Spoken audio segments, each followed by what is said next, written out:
and money, অর্থের মানদণ্ডে কারা সফল যদি জিজ্ঞেস করা হয় কার নাম বলবেন? হ্যাঁ, বিল গেটস, তাই না? মাইক্রোসফট কোম্পানির মালিক, কত টাকার যে সে মালিক সে নিজেও জানে না। আর আর কে আছে এরকম সফল? ওয়ারেন বাফেট, অনেক বড় ধনী। আর কে আছে? স্টিভ জবস, অ্যাপল কোম্পানির মালিক, তাই না? প্রিন্স ওয়ালিদ বিন জালাল, একটা প্লেন আছে, নিজের জেট প্লেন, যে প্লেনটার 70% স্বর্ণ দিয়ে বানানো প্লেন, এটার 70% মেড অফ গোল্ড। তাহলে অর্থের মানদণ্ডে যদি বলি সফল কারা, এদের নাম আসবে। এনি সফল, এনি সফল, এনি সফল, ঠিক কিনা? এবার যদি বলি ইন টার্মস অফ পাওয়ার, ক্ষমতার মানদণ্ডে পৃথিবীতে সবচেয়ে সফল কে? Donald Trump, president of United States of America. কি কয় নিজেই জানে না, আছে না নাই? আদা পাগল। সাইকিয়াট্রিস্টরা বলে ওর মাথার মধ্যে ঝামেলা আছে, কি কয় নিজেই বোঝে না, অবাক করা আচরণ করে, ছোট বাচ্চার মতো কথা বলে। একদল সফল, ক্ষমতার মানদণ্ডে আরেক দল সফল। এবার যদি বলি in terms of name and fame, ক্ষমতা নয়, অর্থ নয়, জনপ্রিয়তা, বললেই চিনে। নাম কি?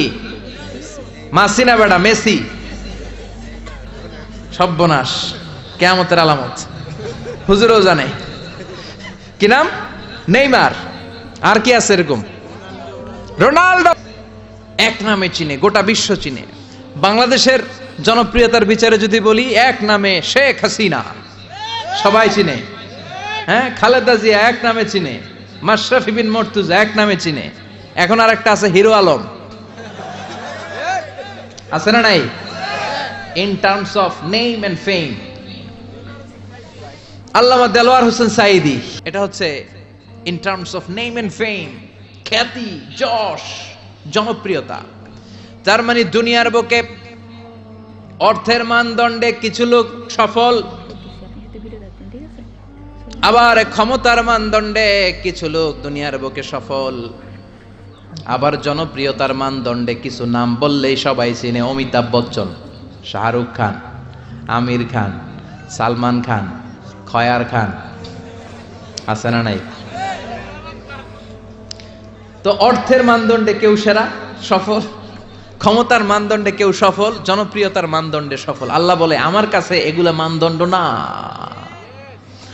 আল্লাহ বলে ক্ষমতা আমার কাছে মানদণ্ড না সফল হওয়ার, অর্থ আমার কাছে সফলতার মানদণ্ড না, জনপ্রিয়তাও আমার কাছে সফলতার মানদণ্ড না। আমার কাছে সফলতার মানদণ্ড হলো ঈমান। আল্লাহর কাছে সফলতার মানদণ্ড কি? দুনিয়াতে আপনার টাকা আছে, ক্ষমতা আছে, আপনি বের হলে সামনে গাড়ি, পেছনে গাড়ি, সামনে পুলিশ, পেছনে পুলিশ, সামনে বডিগার্ড, পেছনে বডিগার্ড, কিন্তু আল্লাহর কাছে এই ক্ষমতার 4 আনা দাম নাও থাকতে পারে। চিল্লা এখন ঠিক কিনা?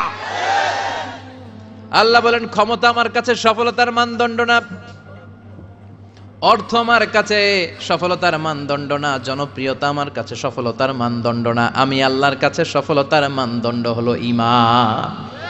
আল্লাহর কাছে সফলতার মানদণ্ড কি? ঈমান যদি না থাকে তার কোনো দাম in the day of judgement আল্লাহর কাছে আছে? চিল্লায় বলেন আছে।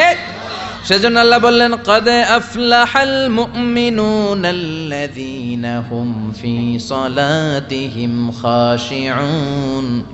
এই দুনিয়া এবং আখিরাতে সফল হয়েছে তারা, আল্লাহর উপর ঈমান এনেছে যারা। ঠিক কিনা? সফল হয়েছে কারা? ঈমান এনেছে যারা। চিল্লায় উত্তর দেন, সফল হয়েছে কারা? নাকি যাদের টাকা বেশি এরা সফল, ক্ষমতা বেশি এরা সফল, এক নামে সারা বিশ্ব চিনে, সেলিব্রিটি, এরা সফল? সফল হচ্ছে ঈমানদার। আমরা সেই ঈমানদার গোষ্ঠীর মানুষ, আমরা সেই ঈমানের পথের সৈনিক। চিল্লায় বলেন ঠিক কিনা? আল্লাহ বললেন ক্বাদ আফলাহাল মুমিনুনাল্লাযীনা হুম ফি সালাতিহিম খাশিউন। আমার কাছে সফলতার মানদণ্ড হলো ঈমান।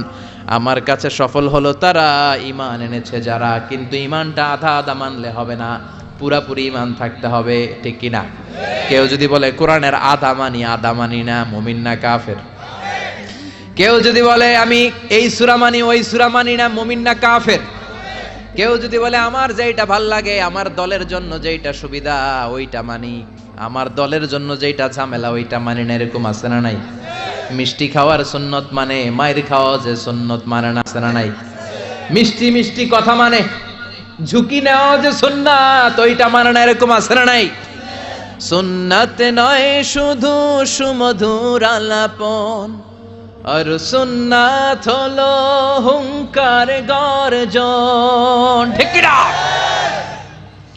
সুন্নাত শুধু নয় নির্জন ধ্যানে যাওয়া, আর সুন্নাত হলো পাথরের আঘাত খাওয়া। মুহাব্বতে তার সুদিনের সাথী তুমি, দুর্দিনেও তার পাশে থাকো কি। আরো কিছু সুন্নাত আছে তুমি জানো কি, জানলেও জীবনে কখনো তা মানো কি।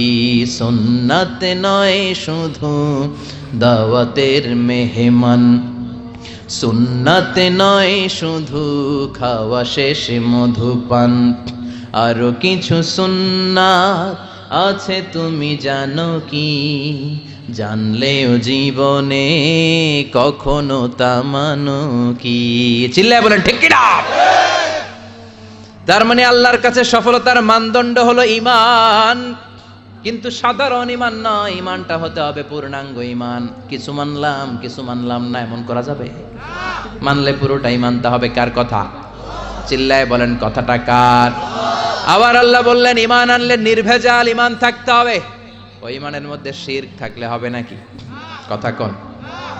আল্লাহ বললেন ওয়াল্লাযীনা আমানু ওয়া লাম ইয়ালবিসু ঈমানাহুম বিযুলমিন উলাইকা লাহুমুল আমনু ওয়া হুম মুহতাদুন।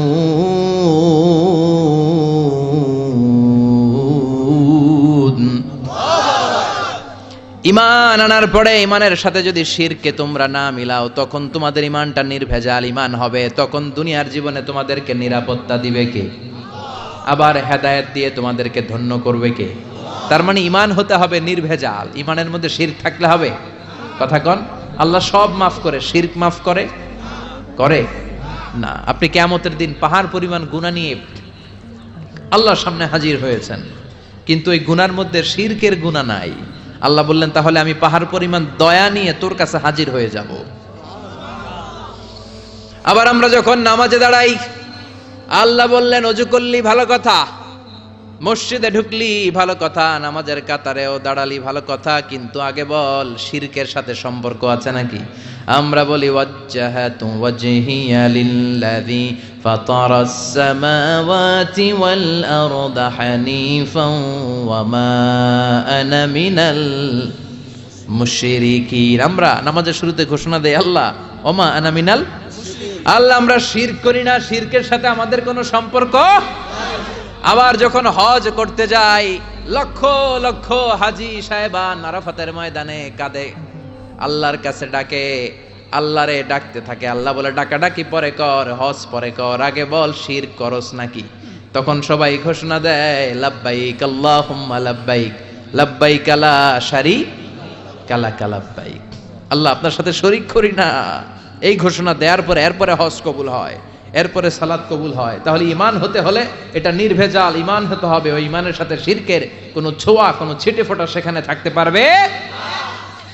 আল্লাহ বলে ঈমান যদি নির্ভেজাল হয় আর যদি ঈমানটা পাকাপোক্ত হয়, তাহলে তোমাদের সাহায্যের জন্য গায়েবী মদদ আমি পাঠিয়ে দেব। সুবহানাল্লাহ। ওয়ালা তাহিনু ওয়ালা তাহজানু ওয়া আনতুমুল আ'লাউনা ইন কুনতুম মুমিনিন। ভয় নাই, বিপদ নাই, চিন্তা নাই। ইমানদারের মতো যদি ইমানদার হও, ইমানটা যদি ওই রকম হয়, তাহলে কোনো চিন্তা নাই, আমি আল্লাহর সাহায্য তোমাদের সাথে আছে না নাই? নবীদের ঈমান ছিল সেই রকম ঈমান, ঈমানের মতো ঈমান, ঠিক কি না? নবী মুসার মতো ঈমান হলে রাস্তা হবে সাগর জলে। নবী ইউসুফের মতো ঈমান হলে একে একে দরজা খোলে। নবী ইব্রাহিমের মতন ঈমান যদি আজও থাকে বিদ্যমান, অগ্নিকুণ্ডে দেখতে পাবে খুবসুরত এক ফুল বাগান। সুবহানাল্লাহ পড়েন। এজন্য ইমানের মতো ইমান হলে সাহায্য পাঠাবে কে? আল্লাহ বললেন ওয়ালা তাহিনু ওয়ালা তাহজানু ওয়া আনতুমুল আ'লাউনা ইন কুনতুম মুমিনিন। ভয় পেও না, চিন্তা করো না, আল্লাহর সাহায্য আছে না নাই? বিপদ যত বেশি আসে, পরীক্ষা যত বেশি আসে, বিজয়ের পতাকা পতপত করে উড়ার সময়টা কাছে আসতে থাকে, ঠিক কি না? আকাশে যখন ঘুটঘুটে বেশি অন্ধকার দেখা যায়, প্রচন্ড অন্ধকারে যখন আকাশ একেবারে ছেয়ে যায়, রাত্রি যখন গভীর হয়ে যায়, সুবহে সাদিকের আলো আসার সময়টা কাছে আসতে থাকে, ঠিক কি না? গর্ভবতী নারীর পেটের প্রসব বেদনা যত বেড়ে যায়, নতুন মেহমান দুনিয়াতে আসার সময় ঘনাতে থাকে, তেমনি ইমানদারের উপর আযাব গজব অত্যাচার যত বাড়তে থাকে, ইসলামের বিজয়ের সময়টাও কাছে আসতে থাকে। এজন্য ইমান হতে হবে ইমানদারের মতো, ইমান হতে হবে পাক্কা ইমান। চিল্লায় বলেন ঠিক কি না? সে আল্লাহ বললেন قد أفلح المؤمنون الذين هم في صلاتهم خاشعون. Successful indeed the believers. সফল হলো তারা ঈমান এনেছে যারা। কার কথা? চিল্লায় বলেন। জিমায় পড়ছেন? কষ্ট হচ্ছে? সফল হলো তারা ঈমান এনেছে যারা। তবে শুধু ঈমানদার বলে হাত তুললেই হবে না, 7টা গুণ সেই ঈমানদারের ভেতরে থাকার দরকার আছে না নাই? 1 নাম্বার গুণ আমরা শুরু করছি, কানগুলো খরগোশের মতো খাড়া করে শুনেন। শুনতেছেন? আল্লাহ বললেন আল্লাযীনা হুম ফি সালাতিহিম খাশিউন। ঈমানদারেরা যখন নামাজের মুসল্লায় দাঁড়ায়, দিন দুনিয়ার হুঁশ তাদের থাকে না, তাদের অন্তরটা চলে যায় আল্লাহর আরশের দিকে, ঠিক কি না? বিশ্বনবী বলতেন আনতা আবুদাল্লাহা কাআন্নাকা তারাহু, এমন ভাবে নামাজ পড়ো যেন তুমি আল্লাহরে দেখছো। ফা ইন লাম তাকুন তারাহু ফা ইন্নাহু ইয়ারাক। এটা যদি মনে করতে কষ্ট হয়, অন্তত এটা ভাবো যে আল্লাহ তোমায় দেখছে, ঠিক কি না? নামাজে যখন দাঁড়াবেন ভাববেন আমি আল্লাহরে দেখতেছি। এটা ভাবা অনেক কঠিন, এটা জানার জন্য লোকেরা পারে না। যদি না পারেন তাহলে অন্তত এটা ভাবেন যে আল্লাহ আপনারা দেখতেছে, আল্লাহ ইজ ওয়াচিং মি, আল্লাহ আমাকে দেখছে। তো আমি আল্লাহরে দেখতেছি আর আল্লাহ আমারে দেখতেছে। সুফিরা এটারে 2টা ক্লাস করছে, একটার নাম দিছে মুশাহাদা আর একটার নাম দিছে মুরাকাবা। মুশাহাদা মানে আমি নিজে দেখি, আর মুরাকাবা মানে আমি দেখি না, আমারে দেখে কে? কেউ যেটা দেখে না দেখে কে? কেউ যেটা শোনে না শোনে কে? আল্লাহ আপনারে দেখতেছে। নামাজের মুসল্লা এই চিন্তাটা করলে খুশু খুদু বাড়ায় দিবে কে? খুশু মানে ভয়। কার ভয়? কথা বলেন। যাদের হৃদয়ে আছে আল্লাহর ভয়, তারা কভু পথ ভুলে যায় না। আল্লাহর প্রেম ছাড়া এই দুনিয়ায় কারো কাছে কোনো কিছু চায় না। রাতের আধারে যারা সেজদাতে রয়, দু চোখের শ্রুতে নদী যেন বয়। রাতের আধারে যারা সেজদাতে রয়, দু চোখের শ্রুতে নদী যেন বয়। ছলনার হাতছানি যতই আসুক, পেছনে ফিরেও সে তাকায় না। যাদের হৃদয়ে আছে আল্লাহর ভয়, তারা কভু পথ ভুলে যায় না। আল্লাহর প্রেম ছাড়া এই দুনিয়ায় কারো কাছে কোনো কিছু চায় না, কারো কাছে কোনো কিছু চায় না, ঠিক কি না? খুশু মানে আল্লাহর ভয়। আল্লাহর ভয় নিয়ে যদি কেউ মুসল্লার মধ্যে নামাজের জন্য দাঁড়ায়, তার মন ডানে বায়ে কোনো দিকে যেতে পারে নাকি? কথা বলেন। তার নজরটা থাকবে তার সিজদার দিকে। বান্দা যখন সিজদা থেকে নজর ডানে নেয়, আল্লাহ বলে বান্দা ফিরে আয়। আবার যখন বাম দিকে নজর করে, আল্লাহ ডাক দিয়ে বলে আকবিল ইয়া ইবাদি, আকবিল, ফিরে আয়। আবার যখন উপরের দিকে তাকায় বলে ফিরে আয়। এরকম আছে না নাই? নামাজও পড়ে এমনি, নামাজও পড়ে আবার এমনি চায়, নামাজও পড়ে আবার ঘড়ির দিকে চায়, আছে না নাই?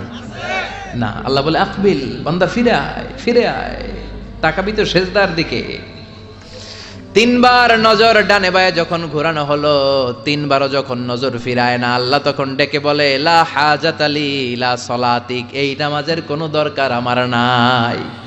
যে আল্লাহর জন্য ওযু করলেন, সময় দিলেন, এতক্ষণ ধরে নামাজ পড়লেন, ওই আল্লাহই যদি বলে তোর নামাজের দরকার নাই, তো কারে দিলেন নামাজ?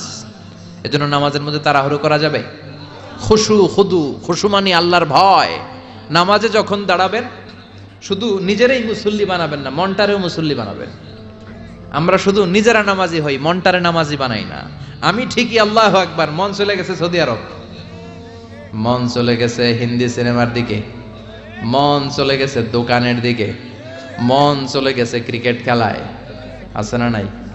উনি কিন্তু মুসল্লি, মসজিদে উনি কি মুসল্লি, উনি হাতে পায়ে একেবারে মুসল্লি, কিন্তু মনটারে মুসল্লি বানায় নাই।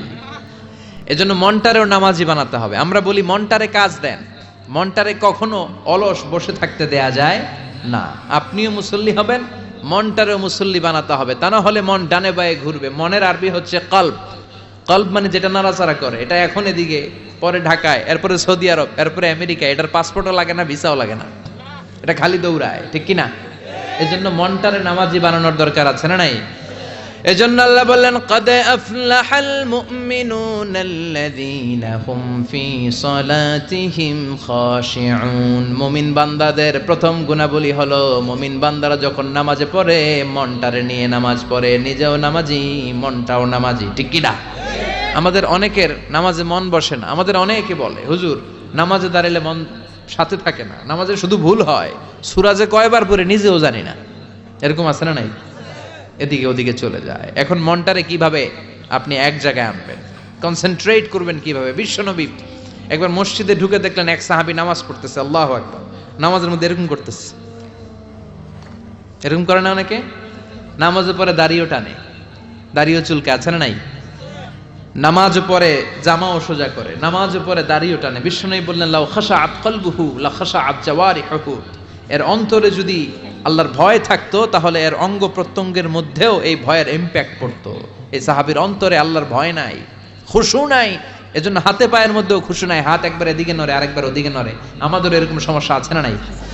বিশ্বনবী বললেন তোমাদের যদি খুশু খুদু নামাজের মধ্যে বাড়াতে মনে চায়, নামাজের মুসল্লায় দাঁড়িয়ে হৃদয়টারে যদি আল্লাহর আরশে পাঠিয়ে দিতে মনে চায়, তাহলে নামাজের মুসল্লায় যখন দাঁড়াবা মনে করবা এটাই হতে পারে জীবনের শেষ নামাজ। 5টা টিপস দিব আপনাদের মনোযোগ বাড়ানোর জন্য। 5টা। কয়টা?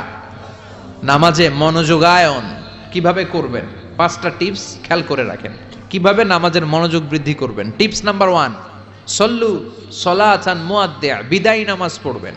মনে করবেন হতে পারে আজকের এই নামাজটাই আমার জীবনের শেষ নামাজ। এখন বাজে 10:30, আপনাকে বলা হলো আজ রাত 1টার দিকে আপনার জীবনের হায়াত ফুরিয়ে যাবে। চলে যাওয়া লাগবে না? আমাদের থাকতে পারবো আমরা?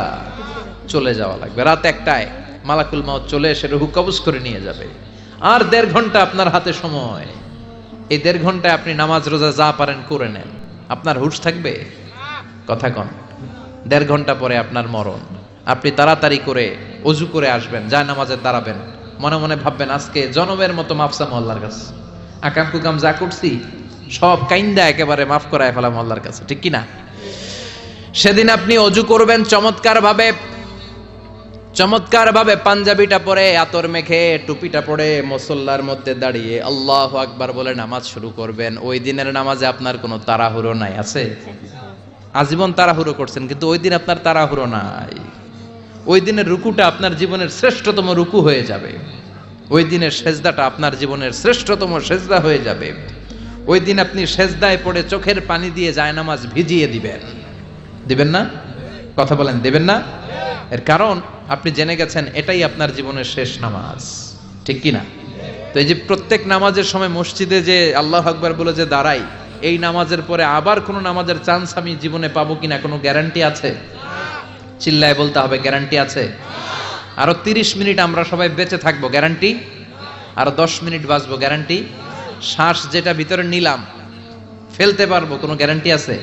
তাহলে প্রতিটা নামাজের সময় আমরা এই কথাটা ভাবি না কেন যে হতে পারে এই নামাজটাই আমার জীবনের শেষ নামাজ, হতে পারে আজকের এই সেজদাটা আমার জীবনের শেষ সেজদা। চিল্লায় বলেন ঠিক কিনা?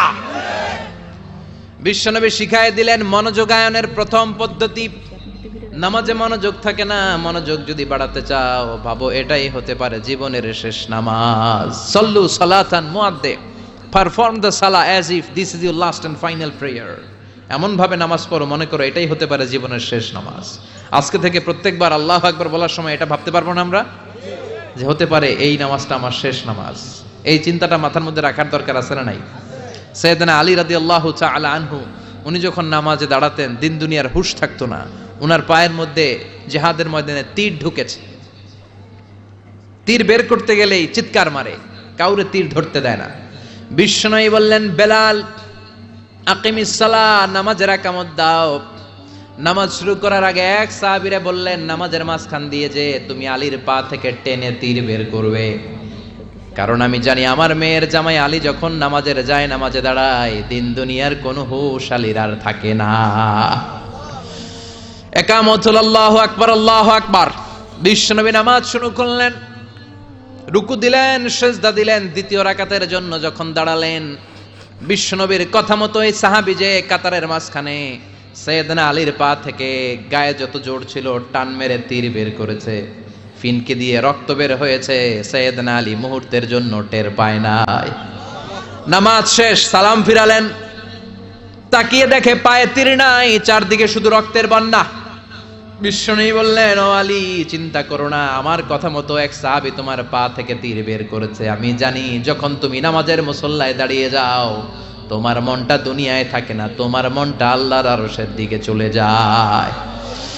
তোমার নামাজের মধ্যে খুশু খুদু এত বেড়ে যায়, আখিরাতের কথা এত তোমার স্মরণ হয়ে যায়, নামাজের মধ্যে তোমার পায়ের তীর টেনে বের করেছে, এক সেকেন্ডের জন্যও তুমি টের পাও নাই রে আলী। সুবহানাল্লাহ। উনি মনে করতেন এটাই জীবনের শেষ নামাজ। সাহাবারা যখন মরুভূমিতে নামাজ পড়তে দাঁড়াতেন, আকাশের পাখিগুলো এসে সাহাবাদের মাথার মধ্যে বসে যেত। মরুভূমির পাখিগুলো মনে করতে এগুলো খেজুর গাছ। কি মনে করে বসতো? কথা বলে না, জোরে কন। আছে, এলাকা আছে খেজুরের রস হয়? হ্যাঁ, হইছে? খাইছেন? পাখিগুলো মনে করতে এগুলো খেজুর গাছ, কারণ সাহাবারা নড়ে না, চড়ে না, ডানে বায়ে তাকায় না। খেজুর গাছ যেদিন ঠায় দাঁড়িয়ে থাকে, সাহাবারা ঠায় দাঁড়িয়ে থেকে নামাজ পড়তেন। চিল্লায় কোন আল্লাহু আকবার। তাহলে মনোযোগ বৃদ্ধির এক নাম্বার পদ্ধতি, মুসল্লায় যখন দাঁড়াবো ভাববো এটাই আমার জীবনের শেষ নামাজ, এরপরে হয়তো নামাজের সুযোগ নাও পেতে পারি, ঠিক কিনা? দুই নাম্বার পদ্ধতি হলো নামাজের মধ্যে আহকাম এবং আরকানগুলো ধীরস্থির ভাবে আদায় করতে হবে, তাড়াহুড়ো নামাজের মধ্যে করা যাবে না। আমাদের হানাফি মাযহাবে তা'দিলুল আরকান এটা ওয়াজিব। রুকুনগুলো আদায় করার সময় ধীরস্থির ভাবে আদায় করা, এটা হানাফি মাযহাবে কি ওয়াজিব? চিল্লায় বলেন, এটা কি ওয়াজিব? তরক করলে কি করতে হয়? হ্যাঁ, সহু সেজদা দিতে হয়। কিন্তু অন্যান্য মাযহাবে এটা ফরজ, এটা বাদ দিলে আপনার নামাজই হবে না, তাড়াহুড়ো করলে নামাজই হবে না। বিশ্বনবী দেখলেন মসজিদে নববীতে এক সাহাবী নামাজ পড়ে, নামাজ শেষে নবীর কাছে আসলে বিশ্বনবী বললেন, সল্লি ফাইন্নাকা লাম তুসল্লি, নামাজ পড়ো কারণ তোমার নামাজ হয় নাই। সাহাবী আবার বললেন, আবার আসলেন, বিশ্বনবী বললেন, সল্লি ফাইন্নাকা লাম তুসল্লি, নামাজ পড়ো তোমার নামাজ হয় নাই। সাহাবী আবার নামাজ পড়ে আবার নবীর কাছে আসলেন, বিশ্বনবী বললেন, সল্লি ফাইন্নাকা লাম তুসল্লি, নামাজ পড়ো নামাজ হয় নাই। এবার সাহাবী এসে বলে, ও নবী, তিনবার পড়লাম, নামাজ আমার হয় না, এর চেয়ে ভালো নামাজ আমি পড়তে জানি না। বিশ্বনবী বললেন, তাহলে আসো আমি শিখাইয়া দেই। যখন নামাজে দাঁড়াবা ধীরস্থির ভাবে দাঁড়াবা, রুকুতে যখন যাবা পিঠটারে টান টান করে সোজা করে দিবা। বিশ্বনবী যখন রুকু দিতেন, বিশ্বনবীর পিঠটা একেবারে স্ট্রেট ফরওয়ার্ড।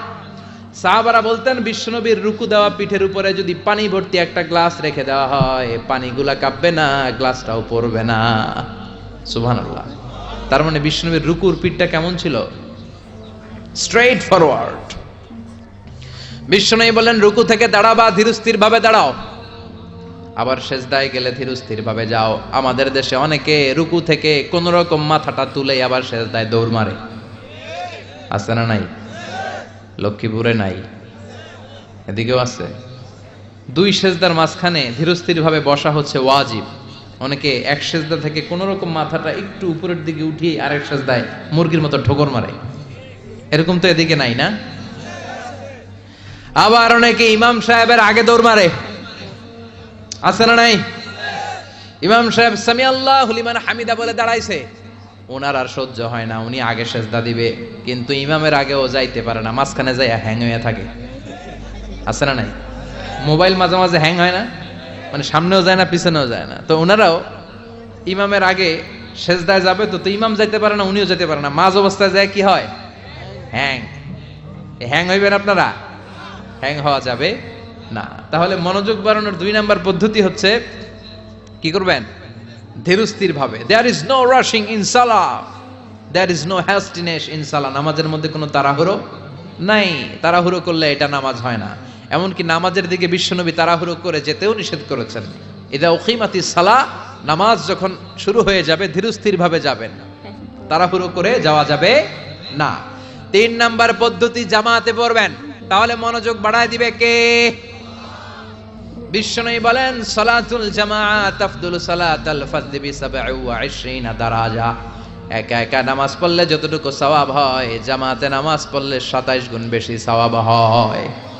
জামাতে পড়ার দরকার আছে না নাই?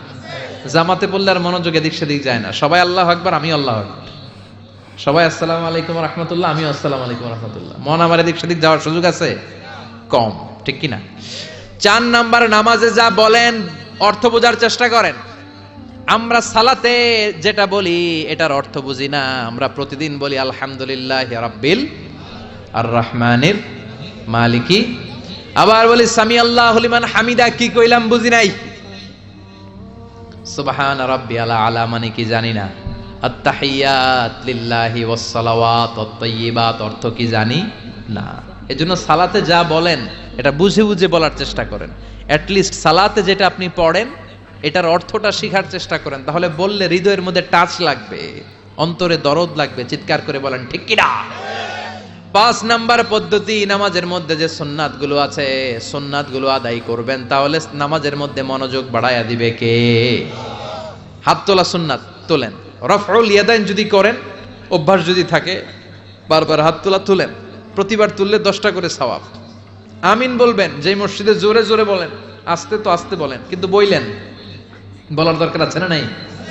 বিশ্বনবী বললেন ইদা আম্মানাল ইমাম আমিনু, ইমাম যখন আমিন বলে তোমরাও আমিন বলো, কারণ তোমরাও যখন আমিন বলো ফেরেশতারাও আমিন বলে।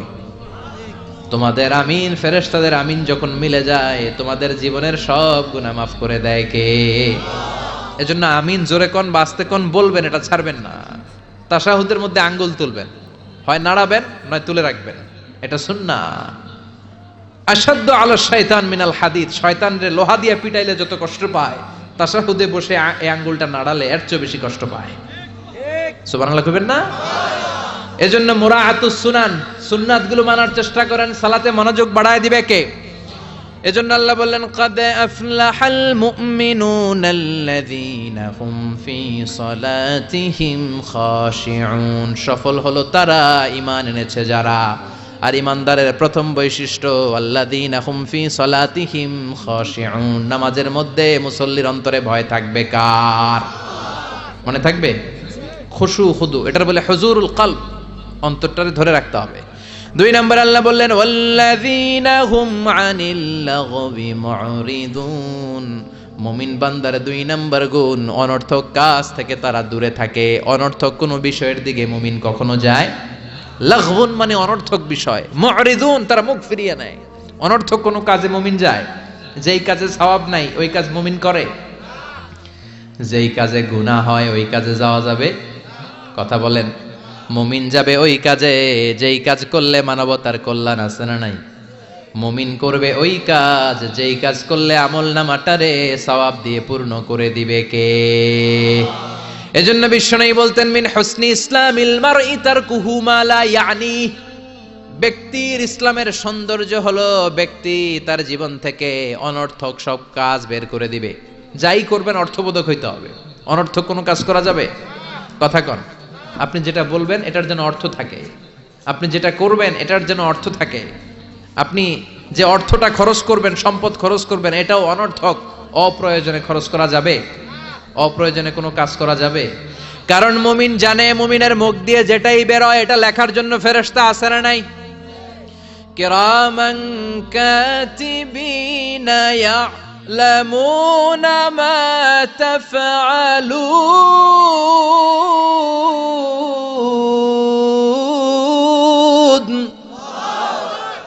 যাই করি ভালো হোক কিংবা মন্দ হোক লিখে রাখার জন্য কিরামান কাতিবিন আছে না নাই? আবার মুমিন জানে মা ইয়ালফিযু মিন কাউলিন ইল্লা লাদাইহি রাকিবুন আতীদ। মুমিন তার মুখ দিয়ে যেটা বের করে সেটা লিখে রাখার জন্য ফেরেশতা আছে না নাই? এজন্য মুমিন যেটাই করবে এটা অর্থবোধক হবে। অনর্থক কোনো কাজ করা যাবে? অনর্থক কোনো বাক্য উচ্চারণ করা যাবে? মুমিন তার চোখ দিয়ে ওই জিনিসটাই দেখবে যেটা দেখলে সওয়াব আছে না নাই? মুমিন মুখ দিয়ে সেটাই পড়বে, সেটাই উচ্চারণ করবে যেটা উচ্চারণ করলে প্রতি অক্ষরে অক্ষরে সওয়াব দিবে কে? চিল্লায় বলেন কে? আপনি যদি অনর্থক কাজের দিকে মনোনিবেশ করেন, ফোকাস দেন, তাহলে আপনি ভালো কাজের দিকে ফোকাস দেওয়ার সময় পাবেন না। আমাদের দেশের ছেলেপেলারা যত আজে বাজে কাজ আছে এগুলো নিয়ে ব্যস্ত আছে না নাই? হিন্দি সিনেমা, ওই যে হুজুর কইতেছে মোবাইল নিয়ে টিপা টিপি আছে না নাই? খেলাধুলা, রাজনীতি, এগুলো নিয়ে ব্যস্ত। ফলে ভালো কাজে তারা ফোকাস দিতে পারে না। আর যারাই এগুলো থেকে বেরিয়ে কনস্ট্রাকটিভ কাজ করে তাদের জীবনটারে বরকতময় করে দেয় কে? আমি দেখলাম কিছু যুবক এক জায়গায় ওয়ালের মধ্যে লিখেছে মানবতার দেয়াল। কি লিখেছে? এখানে লিখছে যেটা আপনার দরকার নেই রেখে যান, আর এই পাশে লিখছে যেটা আপনার দরকার লইয়া যান। সুবহানাল্লাহ কোন? তার মানে শীতকালে আপনার যে অতিরিক্ত শীতের পোশাকগুলো দরকার নাই এই হ্যাঙ্গারে ঝুলিয়ে যান। মসজিদে খুব সম্ভব কোন মসজিদের সামনে করেছে মানবতার দেয়াল। এই দেয়ালের এই পাশে অনেকগুলো হ্যাঙ্গার দেওয়া। তারা বলেছে যে এই শীতের পোশাকগুলো আপনার দরকার নেই দিয়ে যান, আর যাদের শীতের কাপড় নাই তারা এখান থেকে নিয়ে যান। এই যে তার চিন্তা, এটা হচ্ছে ইনোভেটিভ চিন্তা।